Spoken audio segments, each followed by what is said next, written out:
The Machine in the Attic: Why You Can't Afford a House in an Era of Invisible Money. Summary: This essay exposes how central bank asset purchases, defended by technocrats as neutral, invisible accounting swaps, violate the fundamental law of scarcity by creating unearned purchasing power out of thin air to directly outbid the finite labor, time, and sweat of ordinary human beings for real-world assets. Part 1: The Phantom Bidder. There is a quiet, suffocating feeling shared by millions of working people today. The intuition that no matter how hard you work, how carefully you save, or how efficiently you budget, the finish line keeps moving away from you. You trade 60 hours a week of your finite, non-renewable human existence, your mental energy, your physical vitality, time away from your family, in exchange for a paycheck.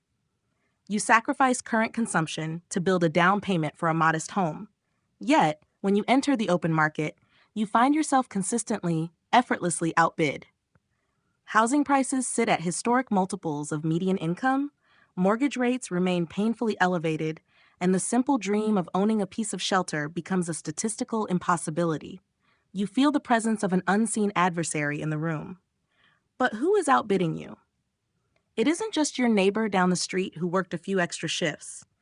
It is an invisible, unconstrained entity operating behind a curtain, an entity that does not suffer from fatigue, does not trade life hours for capital, and does not operate under the basic laws of physical scarcity.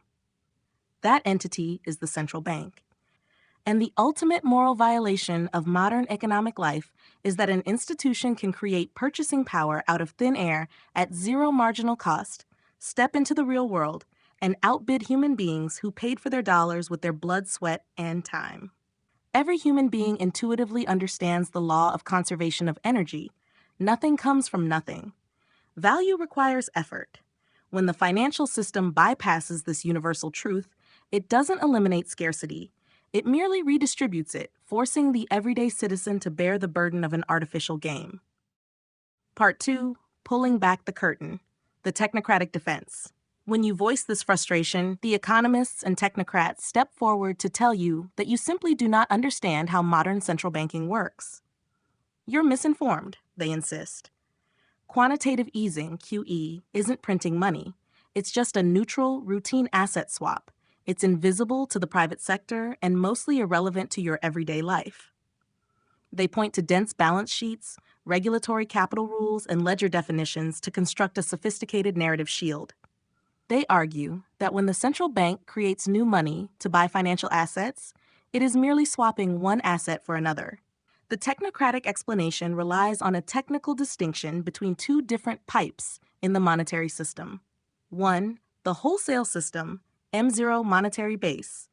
When the central bank creates new reserves out of thin air to buy a bond directly from a commercial bank, the money stays locked inside the wholesale banking system.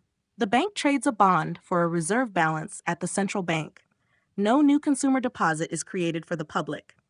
Technocrats claim that because this money doesn't enter the broad money supply, M2, no real money printing occurred.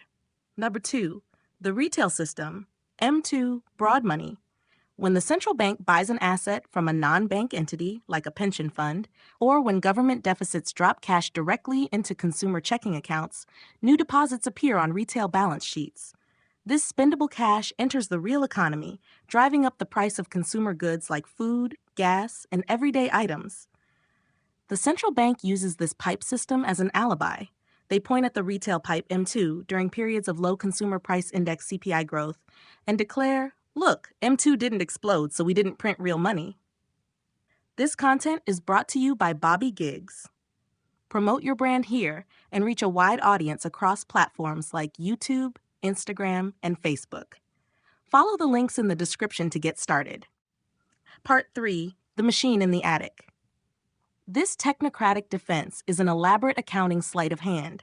Calling an injection of unearned purchasing power an asset swap does not make its physical impact disappear. It merely dictates which room in the house gets flooded first. Imagine a house with 2 floors.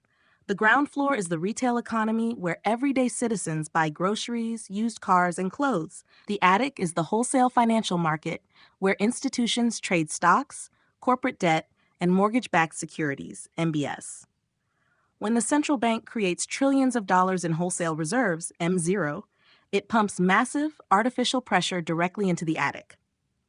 Even if those reserves remain trapped inside the banking system, their presence fundamentally alters the physics of the entire house. Yield suppression. By purchasing massive quantities of bonds and mortgage securities, the central bank artificially drives down yields, forcing global capital out of safe, conservative savings and pushing it into riskier real-world assets. Balance sheet distortion. When the central bank absorbs trillions in mortgage-backed securities off bank balance sheets, it stabilizes and subsidizes the mortgage pipeline, maintaining property valuations at levels completely detached from local wage growth. The wholesale money, M0, does not need to enter your personal current account, M2, to ruin your purchasing power.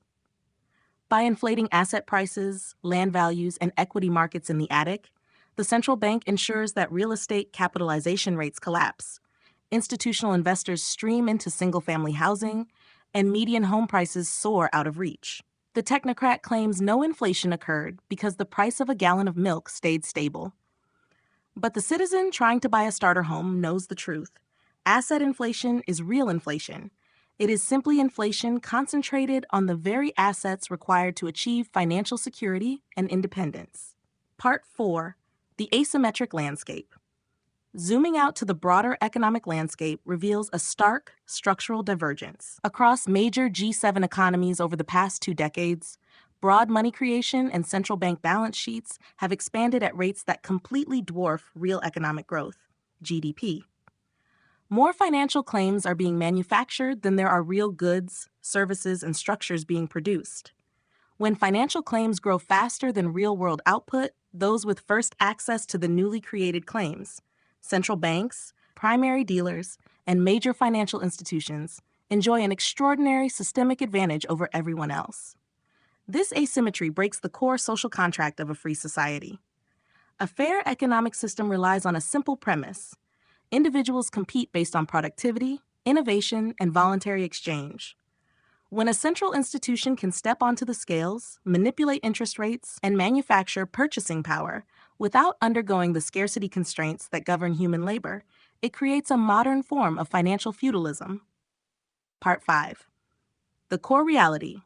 We do not need to lose ourselves in the dense, obfuscating language of leverage ratios, risk-weighted assets, and reserve settlement mechanics to understand what is happening. The accounting rules and technical categories matter for describing how the machine functions, but they do not change the fundamental reality of what the machine does. When the central bank creates money out of thin air to intervene in asset markets, it uses unearned, unconstrained energy to alter the cost of living for human beings who must earn every dollar through finite time and labor. The M0 versus M2 debate is merely a description of the plumbing. The outcome on the ground is an artificial system of scarcity that prices the working public out of the real world.